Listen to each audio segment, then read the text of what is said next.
তো সেদিন আমরা গেছিলাম ননদ প্লাস ভাসুরের বাড়ি।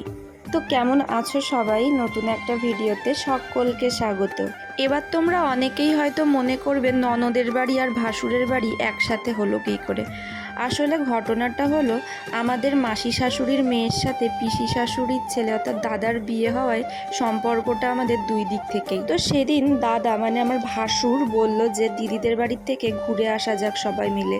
তো সেই কারণে সন্ধেবেলা আমরা গেছিলাম ওই দিদিদের বাড়িতে।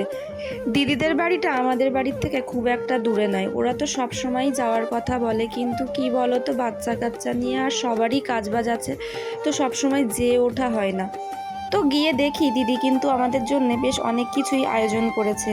যাওয়ার সাথে সাথে পকোড়া ফুচকা এগুলো খেয়ে নিয়েছিলাম সন্ধেবেলাটায়। আর রাত্রের জন্য করেছিল খাসির মাংস, সাথে আবার মুরগির মাংস। সে এক এলাহি ব্যাপার।